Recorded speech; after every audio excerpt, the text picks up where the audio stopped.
구독, 좋아요. 2부 시작하겠습니다. 강대규 변호사님 나오셨습니다. 어서 오십시오. 네, 안녕하십니까. 강대규입니다. 예. 자, 외교 현안도 굉장히 많습니다만 관세 문제 중요하지만 국내 문제 가장 첨예하게 부딪히는 전선의 장으로 가보겠습니다. 자, 조희대 대법원장 이 법사위와 이 사법부가 충돌하는 민주당과 사법부가 충돌한 이재명과 조희대 대법원장이 충돌하는 그 현장으로 가보겠습니다. 자, 조희대 대법원장 그리고 대법관들이 청문회에 불출석하겠다는 의견서를 국회에 제출했습니다. 최근에 이제 조희대 대법원장의 발언 강도가 지금 세지고 있잖아요. 네. 예, 대법원과 또 각급 법원에서도 민주당의 이런 여러 폭거와 관련된 조치에 대해서 대응하는 양상인데, 이번에 조희대 대법원장과 이 대법관들의 이 불출석 의견서 제출 어떤 차원에서 해석하세요? 일단은 법사위의 증인 신청이 143명입니다. 네. 그 국회 증인은 좀 특이한 게 네. 법원에 국민이 증인으로 불러갔을 때는 증인신문 재판을 2시에 한다 그러면 안내 전화를 해서 한 1시 55분까지 오시면 돼요 라고 하고, 증인신문은 한 2시 반쯤에 끝날 겁니다. 3시쯤 끝날 겁니다. 이렇게 안내를 해요. 대한민국 국민 누구나 자기 일상생활이 있기 때문에, 심지어 경찰 검찰도 조사할 때 몇 시까지 오시면 됩니다, 시간 얼마쯤 걸립니다 라고 얘기를 해줍니다. 네. 근데 국회라는 곳만 희한하게 아주 그냥 증인이건 참고인이건 부르면 그냥 아침 9시에 와서 밤 12시까지 앉아있어야 되는 거예요. 그러니까 143명이 증인이라고 제가 말씀드렸잖아요. 진짜 끔찍하네요. 저 제이시와이님이 끔찍하다고. 네. 네. 아니 143명을 증인 참고인 불러서 증인하고 질문 한 번도 못 받는 증인과 참고인이 있습니다. 이게 뭐냐? 그냥 면박 주기, 창피 주기, 본인 권력 우월주의를 자랑하기 위해서. 그래서 이 대법관분들이 그런 거를 잘 알기 때문에 갈 필요가 없다라고 느낀 것이고, 또 대법관분들이 하루하루가 엄청 바쁘게 사는 사람들인데, 우리가 하루를 다 뺄 수가 없다. 근데 그동안 그 법원에서는, 사법부에서는 항상 이런 정치적인 문제에 대해서는 한 발 뒤로 빼고 소극적으로 대응을 해왔잖아요. 근데 더 이상 좌시하지 않겠다. 입장 발표가 굉장히 빨리 나갔습니다. 지난번에 세종 컨퍼런스 관련했을 때도 그랬잖아요. 네, 세종 컨퍼런스 관련해서도 조희대 대법원장이 얘기를 했고, 또 신임 법관 임명식에서도 조희대 대법원장이 사법부를 흔들지 마라. 법관은 양심과 독립에 따라서 판단해야 된다. 뭐 이런 식으로 얘기를 했습니다. 사실 이게 특별한 말이 아닌데 지금 상황이 되니까 굉장히 특별해지는 것이고요. 조희대 대법원장이 그래서 입장 표명을 증인하고 참고인으로 불러있던 날짜가 10월 13일이거든요. 네네. 그래서 추석쯤에 입장 표명을 할까 생각을 했는데 굉장히 일찍 입장 표명을 했어요. 대법관들하고도 다 정리가 됐다는 것이죠. 그래서 민주당한테 우리 안 나간다, 해봐라.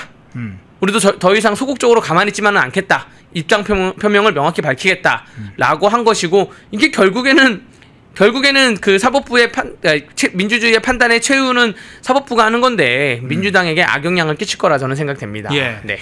자, 조희대 대법원장의 입장이 점점 구체화되고, 이번 예정된 청문회에 불출석하겠다 의견서를 밝히게 되면서 강경파들이 막 나서고 있습니다. 민주당 강경파들. 특히 그 중에 한 명이 김용민이라는 작자죠. 김용민 의원이라고 불리는 이 김용민. 조희대 대법원장과 대법관들이 청문회에 불출석한다면 하면서 이렇게 입장을 밝혔어요.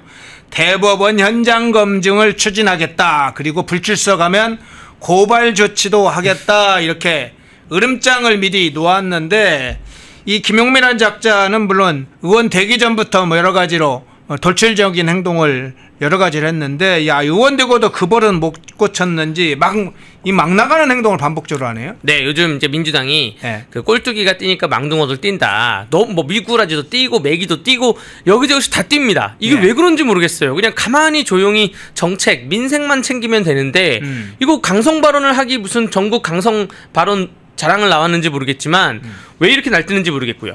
지금 그 김용민 의원이 고발 조치한다고 했잖아요. 고발 조치해봤자 수사기관에서 판단을 하기에 무혐의 판단을 하겠죠. 무혐의 판단을 하면 그럼 또 무슨 특검 설치할 겁니까?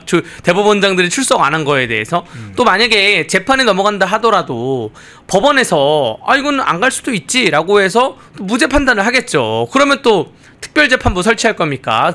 국회 증인 출석하는 안 한 것에 대해서 이 법률 해석은 결국 대법관들이 하는데 대법관들이 이러한 김용민의 무슨 고발을 한다 그래서 콧방귀나 안 낄 거라 생각이 들고요. 예. 현장 검증이라는 거는 뭐냐면 현장에서 범죄가 발생했을 때 그 범죄 현장을 가가지고 재현하는 게 현장 검증입니다. 이게 저도 그 현장 검증, 현장 감정 가끔 나갑니다. 가끔 나가는데 이 범죄 현장에 대해서 이렇게 했어 저렇게 했어 이게 현장 검증이지. 아니 대법원에다가 대법원의 국회의원들이 우르르 와가지고 현장 검증을 뭘 한다는 거예요. 뭐 그게 지금 그 부승찬하고 서영교가 제기했던 차라리 그 식사 장소에 가던가 밥집에 가가지고 실제로 왔냐 안 왔냐 물어보는 게 현장 검증이겠지. 이 현장 검증이라는 게 겁박 수단으로 사용되는 정치 현실이 굉장히 좀 너무나 좀 안타깝고요. 너네가 내 말을 안 들면 너네 현장 간다? 가세요. 전 대법원이 현장으로서의 무슨 가치가 있는지도 모르겠습니다. 네. 예. 대법원에 한번 가보고 싶나 봅니다. 자, 그런데 이게 뭐 정치적인 문제뿐만 아니라 아마 법적인 문제도 걸릴 것 같습니다. 최근에 이재명의 선출 권력 우위 발언 이후에 막 가짜 뉴스가 범람을 하고 있죠. 민주당의 서용교, 부승찬, 이 조이대 한덕수 효동설도 가짜 뉴스로 판명되고 있습니다. 사법부와 관련해서 뭐 내란 특별재판부 또는 내란 전담 재판부 또 뭐 사법개혁이란 이름으로 갖가지 유법적인 유언적 행태를 벌이고 있는데 여기다 조이대 대법원장과 대법관의 청문회까지 지금 출석하라고 강제로 요구하는 상황. 사실상 사법부의 붕괴, 삼권 분립의 사실은 붕괴 이걸 노리는 것 같은데 법조계에서 점점 이런 이제 문제가 나오고 있어요. 현재 민주당이 추진하고 있는 이 사법 관련해서는 입법 조치를 포함해서 몇 가지가 유언적 행태라는 비판이 가해지고 있습니다. 그러니까 이걸 주도하는 민주당이 위헌정당 시비에 지금 걸릴 상황이다 이런 분석이 있는데 어떻게 보세요? 위헌정당 시비는 지금도 걸리고 있습니다. 뭐냐 하면 헌법 103조 언저리에 있는 그러한 그 103조 위아래에 있는 삼권분립과 법관의 양심과 독립에 따라 판단한다는 그 헌법 조항 또 원장의 지위, 대법관들의 지위에 대한 헌법 조항에 대해서 굉장히 날카롭게 민주당이 그 위헌적인 행태, 또 위헌적인 발언, 위헌적인 조직적인 모습을 보이고 있기 때문에 위헌의 시비는 걸리고 있는데 다만 좀 안타까운 게 대한민국 그 8조에 보면 정당의 목적이나 그 활동이 민주적 기본 질서에 위배될 때는 위헌정당 심판 해산을 제소할 수 있다라고 되어 있는데 근데 이 제소하는 주체가 정부로 되어 있어요. 그래서 헌법재판소법에 의하면 국무회의 심의를 거쳐서 가도록 되어 있습니다. 지금 국무회의에 남아있는 우리 최후의 보루 그 참관으로 있었지만 이진숙 방통위원장이 없어짐으로 인해서 아직 오세훈 서울시장은 또 국무회의에 출석을 할 수가 있지만 어쨌든 국무회의 다수가 민주당 이재명의 그 지명으로 된 국무위원들이기 때문에 이러한 시비 논란은 있을지언정 위헌정당 해산 심판 신청은 법률적으로 불가하다. 그런데 정청래 그 지금 대표가 당대표가 되기 전에 막 강성발언 막 쏟아낼 때 뭐 국민의힘에 대해서 위헌정당 심판 제청 신청한다고 하면서 그 국회와 정당도 위헌정당 심판 제청을 신청할 수 있는 그런 법안을 만든다 그랬어요. 그게 발의가 됐는지는 지금 살펴봐야 되겠는데 아마 발의가 됐을 겁니다. 그 헌법재판소법 조항 한 글자만 바꿔가지고 상대 정당에 대해서 위헌정당 심판 신청을 할 수가 있게 그게 통과가 되면 국민의힘에서는 뭐 바로 한번 걸어봐야 되는 거죠. 걸어봐야 되는 거고 헌법재판소에서 판단을 하겠지만 그래서 지금 헌법재판관들에 대한 임명도 굉장히 중요합니다. 헌법재판관 임명 또 무슨 이재명 무슨 지인 변호사, 친구 변호사 누구 또 들어간다고 하는데 이 문제에 대해서도 국민의힘이 좀 날카롭게 지적을 좀 해야 되는 것이고요. 국민의힘이 장외투쟁하는 것도 좋지만 결국 싸워야 될 곳은 국회 안에서 싸워야 되고 모르겠습니다. 지금 패스트 트랙으로 그 재판을 받고 있는 국회의원들이 많이 있지만 그럼에도 불구하고 몸을 던져야 될 때는 몸을 던져야 된다고 저는 생각을 합니다. 자, 민주당, 위헌정당 이 해체 목소리가 점점 나올 겁니다. 자, 그 문제까지 살펴봤습니다. 자, 주제를 좀 바꿔보겠습니다. 다른 차원에서 지금 다뤄야 될 아주 중요한 문제가 지금 발생했습니다. 이미지 한번 띄워주시겠어요? 자, 대북 감청부대 활동비를 반토막 냈다.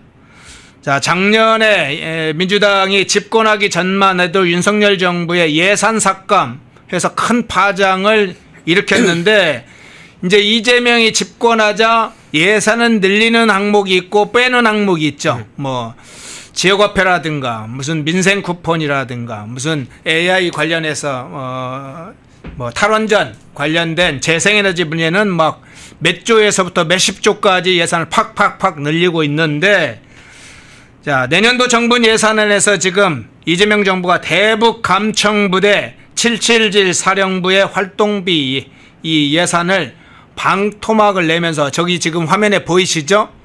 자, 방첩사, 정보사도 줄삭감을 했다. 이게 지금 중요한 문제로 좀 제기가 됐어요. 어떤 차원에서 해석을 하십니까? 정말 제정신이 아닙니다.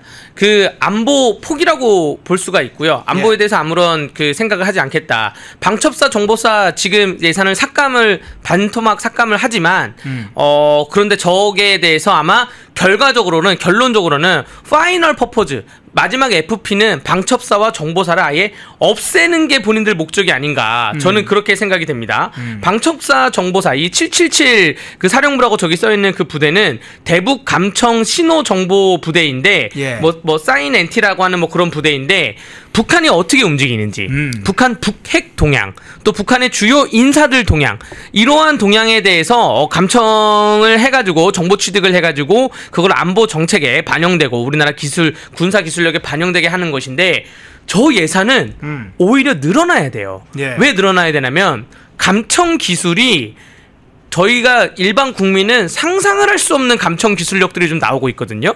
근데 그거를 방해하는 기술도 나오고 있어요. 그럼 방해하는 기술을 뚫고 지나가려면, 그러니까 예를 들어서 여러분 지금 제가 막 이렇게 얘기하잖아요. 제 입모양만 가지고도 여기에 대해서 AI 연구해가지고 나오는 것도 있고요. 그렇죠. 네, 또 저희 지금 이 펜앤마이크에 있는 창문이 있으면 창문에다가 레이저를 쏴가지고 창문 레이저에 창문이 미세하게 흔들리는 걸로 이 소리를 잡아내는 기술도 있고, 별의별 기술이 다 있습니다. 그래서 전 세계에 군사력 한 20위권 있는 나라에서 감청부대 활동비를 삭감하는 나라가 과연 있을까요? 저는 우리나라가 유일하다고 봐요. 그 국방력에 대해서는 모든 나라가 뭐 인플레이션 효과도 있지만 모든 나라가 국방력을 늘리고 있는 중인데, 우리는 이렇게 중요한 그 감청부대 활동비를 반토막하고 방첩사나 정보사도 삭감한다? 요거는 안보를 포기한 것이다. 안보를 포기한 정부라고 생각됩니다. 국가나 정부가 존재하는 이유가 있죠.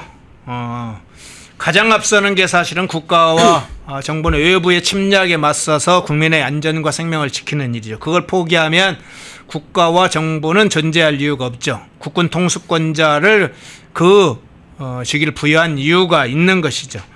자, 이렇게 살펴보겠습니다. 김대중 정부와 노무현 정부를 거쳐가면서 대북 휴민트가 대거 사라졌습니다. 김대중 정부 때 그걸 시작을 했죠. 김영삼 정부까지 상당히 있었던 대북 휴민트, 북한의 중요한 정보를 이 휴민트를 통해서 사실은 민간인들의 여러 가지 상황, 또 북한에 관련된 정부 인사들을 통해서 정보를 확보하는 이 대북 휴민트 대거 축소를 했고 사라지게 했는데, 김대중 노무현 정부 때 이후에 이명박 정부와 박근혜 정부가 거치면서 일부 이제 복원을 했죠.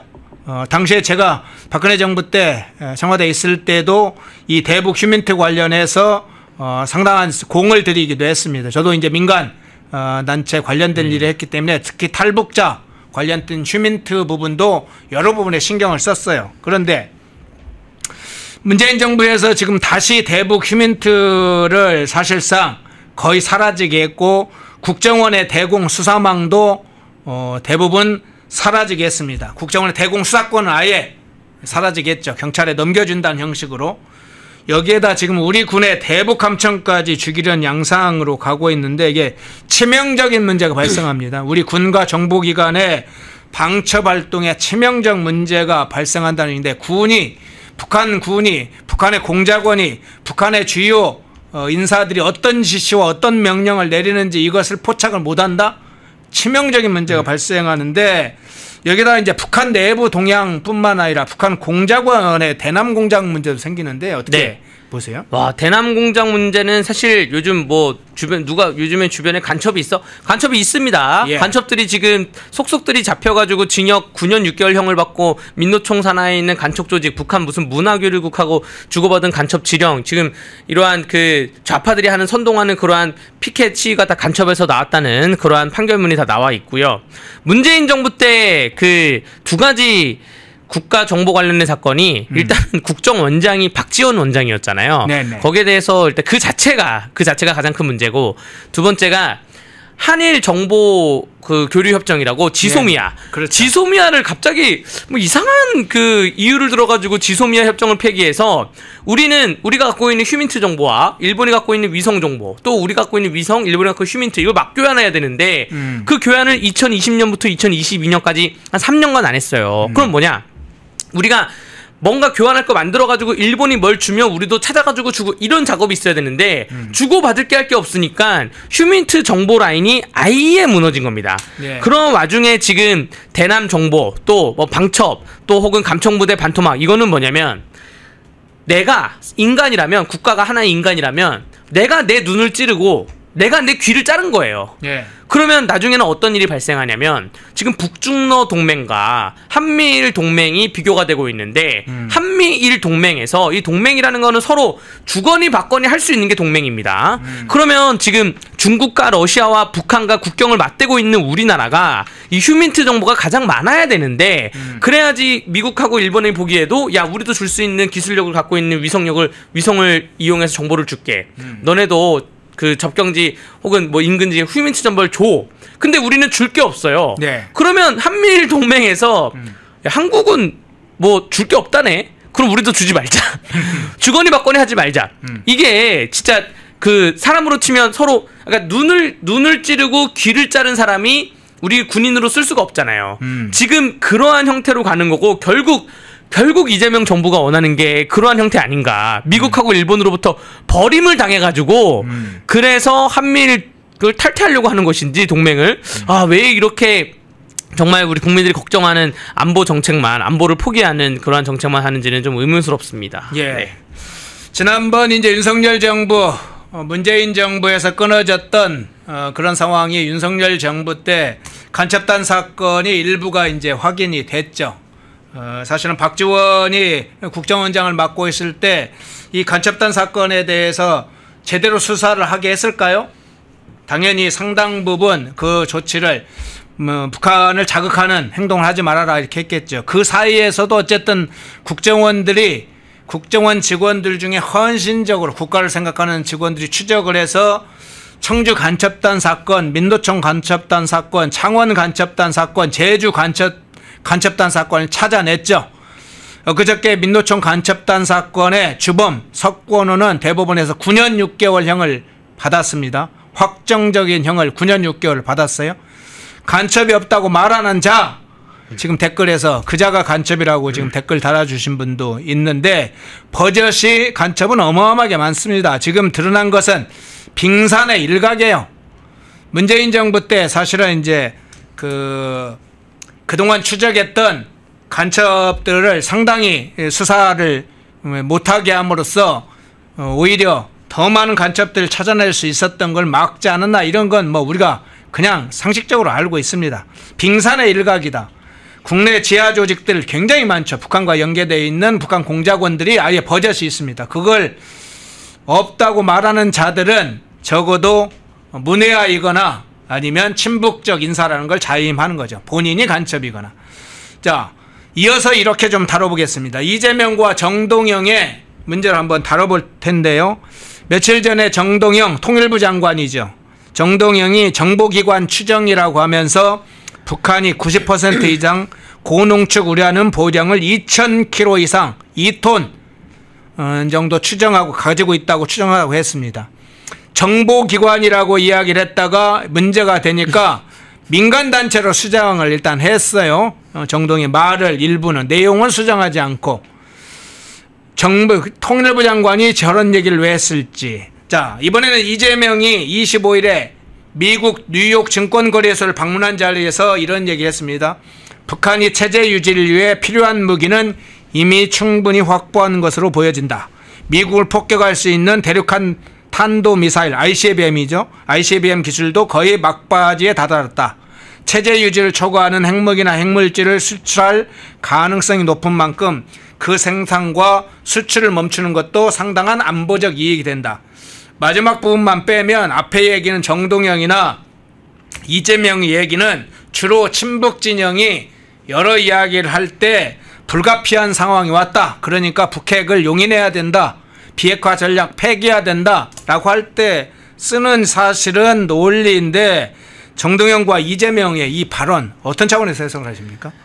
뭐 결론적으로 말씀드리면 이재명과 정동영은 북한의 대변인입니다. 지금 정동영 장관 저 발언에 대해서 국정감사가 얼마 안 남지 않았습니까? 예. 국정감사 기간 내내 국민의힘에서 외통위 의원들은 정동영 장관의 저 발언의 진위 여부에 대해서 혹은 저 발언을 왜 했는지 그 목적에 대해서 철저하게 아주 그냥 아작을 내야 된다고 저는 생각을 하거든요. 네. 저게 지금 북한 자랑을 대신해 주는 거예요, 뭐예요? 전 세계가 그 핵 개발에 대해서 할 수 있는 나라와 안 할 수 있는 나라가 유엔에서 지정을 해놔가지고 핵 개발을 억제해가지고 평화를 유지하고 있는 것인데 이거 마치 옆집에 어떤 애가 못된 아이가 있는데 그 못된 아이를 여러 명이 와가지고 못된 아이를 좀 혼내주려고 하는데 야, 얘 싸움 잘해.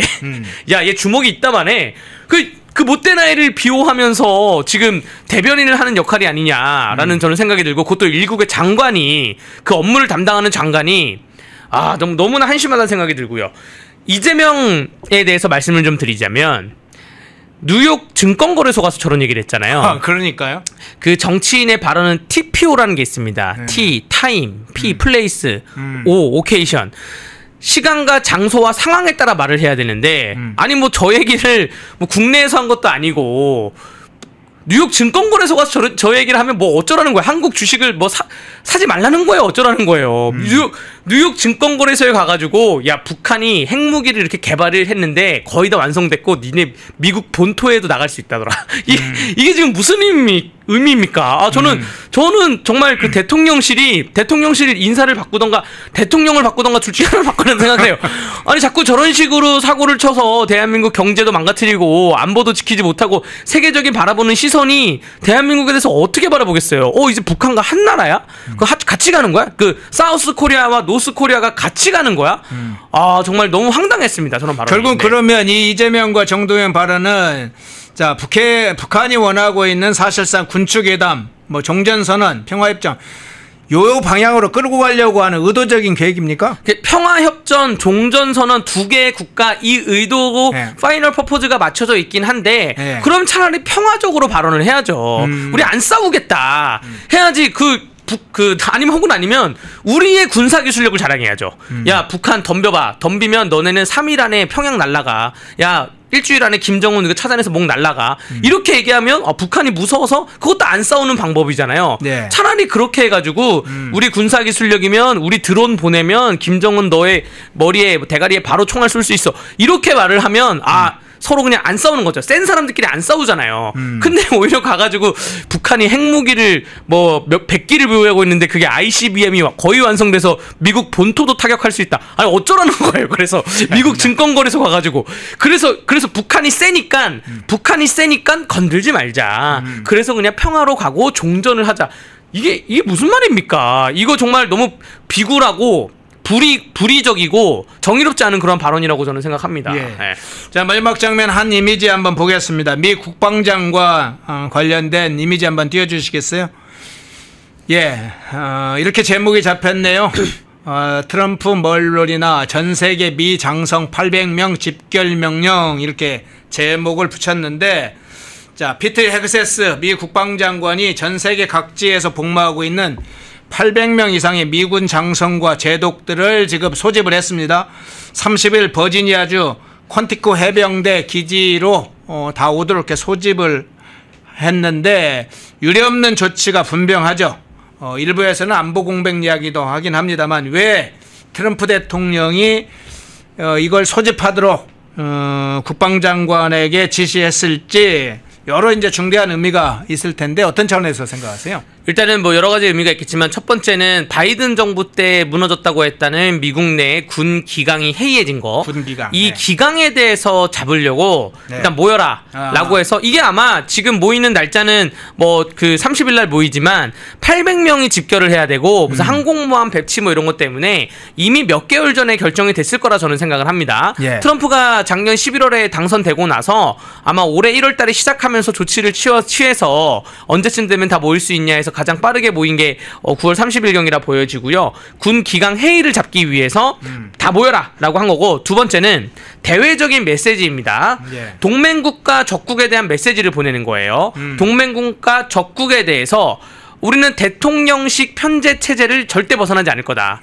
대통령이 명령을 내리면 가는 거고 대통령이 오라고 하면 오는 거다. 그렇기 때문에 트럼프의 갖고 있는 경제정책, 문화정책, 이민정책 이런 것에 대해서 토달지 말아라. 이거 군사력과 다 직결되어 있는 거다. 우리는 절대 그 트럼프의 그 1인 지하 만인지상 체제에 대해서 거꾸로 얘기했네요. 어쨌든 거기에 대해서 우리는 흔들리지 않는 그러한 강력한 군사력이 트럼프 중심으로 있다라는 거고, 세 번째가 이제 트럼프 좀 특이성인데 그 트럼프가 과시하고 싶은 퍼포먼스의 하나일 수도 있죠. 이게 지금은 그 언론에 어디까지 노출될지는 모르겠지만 네네. 그런 것 같아요. 중국이 열병식을 했잖아요. 네네. 중국 열병식을 하면서 사실 중국의 군사 무기가 많이 노출되는데 군사 무기보다는 뭐 그 거의 뭐 인구수 뭐 군사 훈련이 많이 노출됐지만 아마 미국은 여기서 우리가 갖고 있는 그 군사적인 무기의 발전에 대해서 어느 정도까지 좀 얘기를 할 수도 있고 혹은 아니면 국방력 시장에 대해서 우리가 다 같이 그러니까 이 모인 게 중요한 게 아니라 모이고 나서 뭘 발표할지가 중요한 겁니다. 모였더니 800명이 모여서 얘기했더니 뭐 해군력은 뭐가 부족하고 공군력은 뭐가 부족하고 그리고 그러면 우리가 장갑차가 뭐가 필요하고 그래서 이러한 무기를 어디 무기를 사겠다. 이러면 이제 대한민국 그 군사력의 수출 문제에도 좀 영향이 있을 수가 있고요. 예. 혹은 아니면 정무적 정치적 입장이 나올 수도 있죠. 지금 뭐 이스라엘 가자 지구 문제는 이렇게 해결할 것이고 뭐 중국은 뭐 어떻게 메시지를 발표할 수도 있는 것이고 우크라이나 러시아 메시지를 발표할 수도 있는 거고, 그러니까 800명이 모이는 목적이 중요한 게 목적도 중요하지만 모이고 나서 발표할 거, 여기에 대해서는 우리나라 그 외교력이 굉장히 주시를 해야 되는데 지금 우리나라 외교력 총영사관이 미국에 9개가 있는데 이재명이 되자마자 그 중에 5개를 이제 다시 들어오라 그랬거든요. 이제 한 분은 임기가 차가서 관두고 4명을 들어오라 그래서 조지아 사태도 미리 못 막고 막 이랬다는 얘기인 건데 지금이라도 좀 강경화가 아그레망을 받았지 않았습니까? 제가 오늘 너무 호칭을 너무 생각했어요. 죄송한데 강경화 대사가 아그레망을 받았잖아요. 이거 지금이라도 좀 그 정보력을 좀 발휘해가지고 어떤 얘기가 나올지 미리미리 대응을 좀 해놔야죠. 네. 지금 이야기를 압축을 하면 그러면 트럼프 대통령이 군 기강이라고 한 건 주로는 이제 DI, 네. 다양성, 그때 이제 형평성, 포용성, 일종의 PCG 네. 이런 문제에 대해서도 상당히 정리를 좀 하고. 그렇죠. 그건 정리돼야죠. 네. 미군 재배치 문제도 상당히 생각하겠죠. 예. 네. 미군 재배치 문제라면 우리나라가 직격이죠. 직격이고, 지금 저는 지금 미군 재배치에 대해서 좀 말씀드리고 싶은 게 미국이 전 세계에 나가 있는 나라가 70개국입니다. 네네. 지금 우리나라 주한미국 철수를 주장하는 사람들이 하는 말이 아니 무슨 뭐 미국 없으면 우리가 망해? 왜 우리나라만 미국이 있어? 우리나라만 있는 게 아니라 70여 개국이고요. 우리나라에 한 2만 5천 명 있는데 독일에는 3만 명 있어요.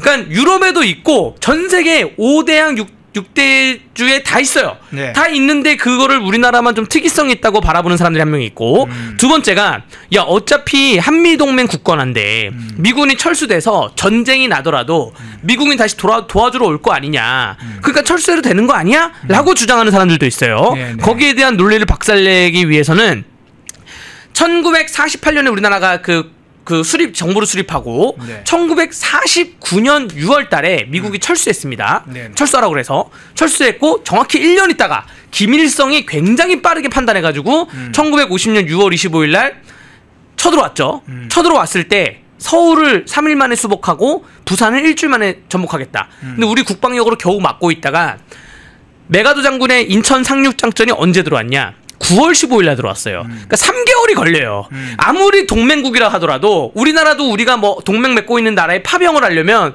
우리나라에서 회의하고 뭐 의사봉 두드리고 간이 많이 막 몇 명 간이 아무리 동맹국이라 하더라도 바로 오지 않습니다. 전쟁이 나면 3, 4개월이 걸려요. 그렇기 때문에 그렇지 않게 하기 위해서 주한미국이 있는 거고 주한미군이 있는 그 도시와 그 국가는 전쟁이 안 납니다. 전쟁이 안 나게 하기 위해서 주한미군이 있는 거예요. 그래서 말씀드리는 겁니다. 예.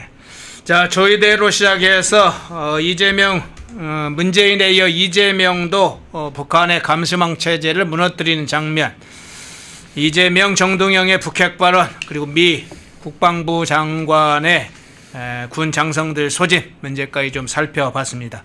강대규 변호사님이었습니다. 고맙습니다. 네, 감사합니다. 펜앤마이크TV에서 추석 선물 특가 상품을 준비했습니다. 첫 번째 혜택, 18종 비타민과 미네랄을 한 번에 충족시키는 멀티비타민 1개월분 한 박스에 14,000원, 3개월분 3박스에 36,000원. 두 번째 혜택, 최상위 등급 녹용과 상황버섯 16가지 전통 원료로 정성껏 달인 녹용 상황진액 한 박스에 99,000원, 두 박스에 16만원. 세 번째 혜택, 최상위 등급 녹용을 한 알 빚어낸 녹용보가만 한 박스에 16만원, 두 박스에 29만원. 펜앤마이크 구독자 전용 댓글 상단 할인 링크에서 구매 가능합니다. 전화문의는 1661-6915, 전화문의는 1661-6915. 펜앤마이크TV와 풍성한 한가위 보내세요. 독립, 성장, 역전, 펜앤경제TV 권미란입니다.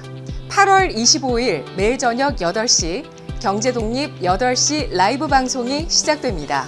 대형주 블루칩 발굴 전문가 이정호 멘토, 테마 선점 전문가 이주호 멘토, 글로벌 자산 배분 투자 전문가 문서진 멘토, 삼박자 매매 월드바겐헌트 송동현 멘토, 실전 초고수들과 함께 만들겠습니다.